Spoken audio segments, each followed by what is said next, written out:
have to take the transmission out of the thing. Sometimes projects just don't go as smooth as they should, and this Chevelle is a prime example of that. So while it should have been as simple as going through the brakes, putting in a new battery, doing a little bit of tuning, it didn't really turn out that way. So we figured out we had an oil leak at the oil filter, and it was from the oil pressure being way too high. That led us to believe that the oil pressure relief valve in the oil pump that's actually located in the oil pan was stuck. We definitely were not looking forward to pulling this oil pan because they are just not fun to do. There's not a lot of room, it's very tedious work, and it's very time consuming. But unfortunately, that's what we have to do so we can get this thing right. So before we start tearing into this oil pan, we're going to need to move this car and get it on level ground. Now it's leaning downhill to the driver's side, and that means we're going to have to clean up a few other things that are around here before we could do that. And in the quest to move one vehicle, we have to move two. We had to do a bunch of work to this thing. The brakes were not working in the back. We had a bunch of bad gas in there. We had to replace the fuel pump. And as you can see, it's still kind of got some bad gas in it. We got most of it out, but this thing's been sitting for a couple years. And, you know, it's just what happens when you let something sit. We also had one other issue to deal with before moving this truck. So one of my dad's hobbies is actually beekeeping. And these are what you call swarm boxes. And there were about 3 or 4 of these in the bed of the pickup truck. Well, the second day we started working out here, there was a swarm that moved into one. So I don't know here.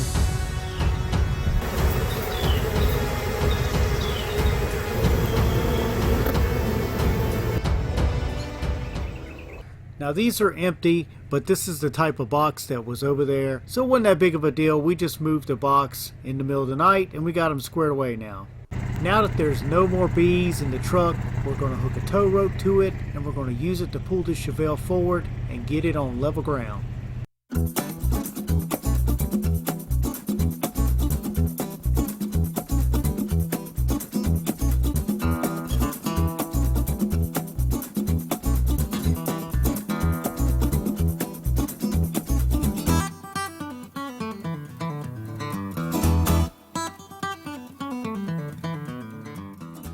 We got this thing on level ground. Now we're preparing to get our jack stands and our jacks and everything ready so we can get this thing up off the ground and start working underneath.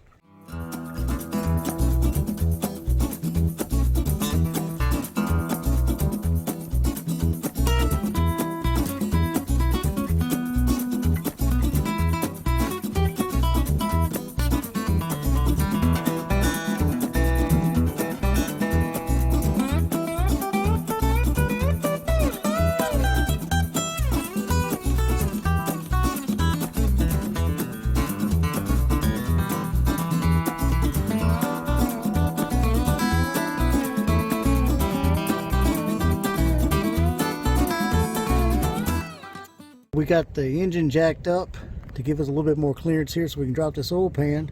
So basically now, only thing that's left to do is take out all the oil pan bolts. But before we start doing that, we're going to have to drop the starter because there's a couple bolts up there that's kind of hard to get to.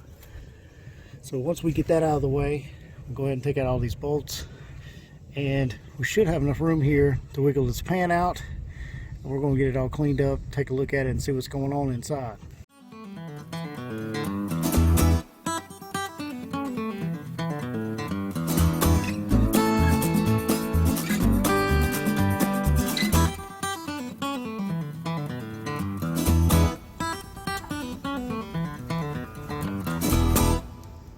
Assuming it's really tight up in the front.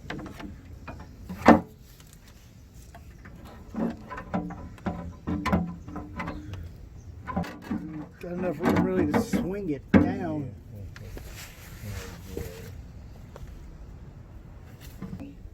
The bell house is in the way. I guess we're going to have to try to raise it up some more. I don't want to have to take the transmission out of the thing. I see what's hanging there.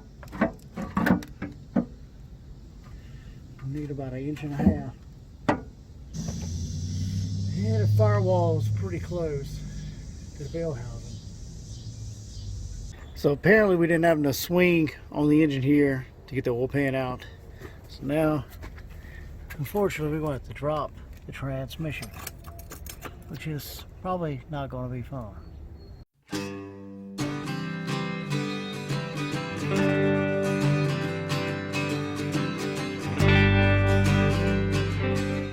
So we got the transmission out. We had to take the bell housing and take the shifter off. Here's the transmission sitting up on the jack. We just slid it back, probably about a foot. We got enough room to where we can actually pick the engine up now. We can get the oil pan to where it'll slide out from the bottom. Okay, we're almost there. Right there, boom. You got it, boom? Yeah, I got it out.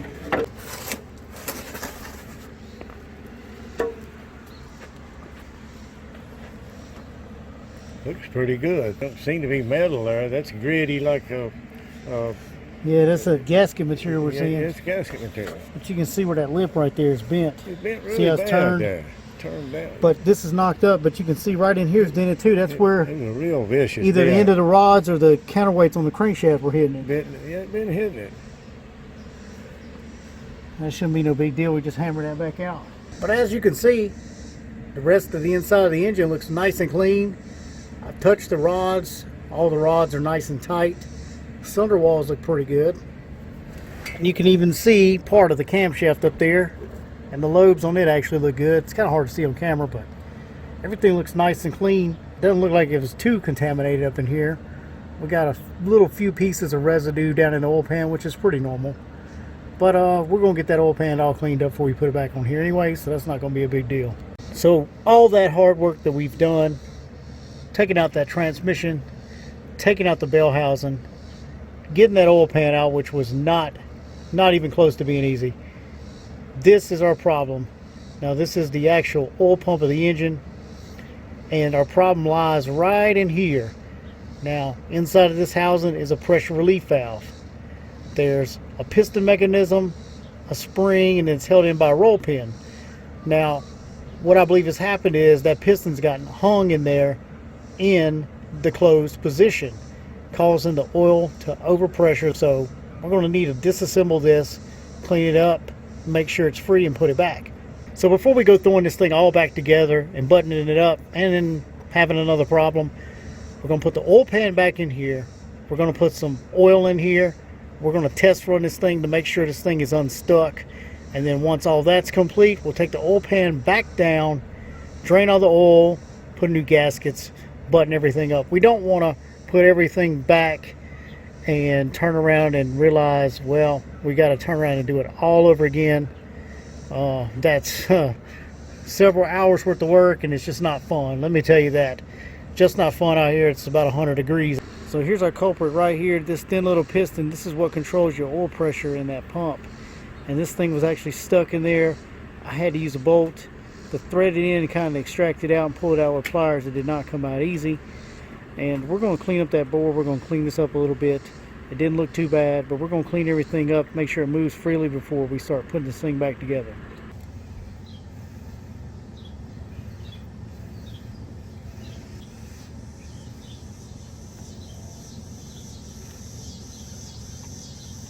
See how easy it goes. Look at that. Pull it out with my fingers. That's how free it's supposed to be. It's supposed to slide open and close like that. That's your pressure regulator, is what that spring is. And what happens is when your pressure builds up, it pushes that piston out against that spring. When you start this thing up and it builds up pressure, this thing opens up and it bleeds off pressure back down into the pan. That's how it's supposed to be. Not pulling it out with a pair of pliers. So it was most definitely stuck. It seems to be pretty free now. So we just put the spring in the retainer back and push the pin down, and this thing will be complete.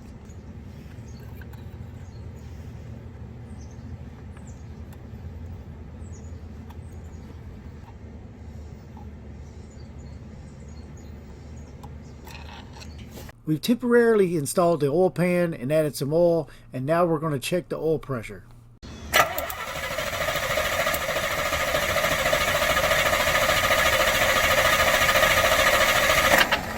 All right, do it again. Do it again.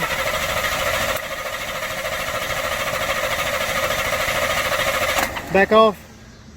Do it again. Keep going.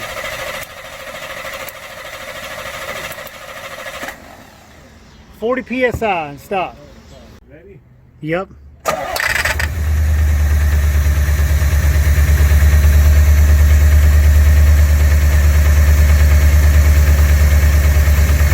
So we had 48 psi at idle, so that's about right. The way it's supposed to be. Now that we know that our oil pressure relief valve was stuck, we freed it up, and we verified that we have the correct oil pressure, it's time to put this thing back together. But we're going to save that for the next video. Thanks for watching. If you're not subscribed, click the subscribe button, click the bell so you'll get the notifications, and as always, you can follow me on Facebook and Instagram.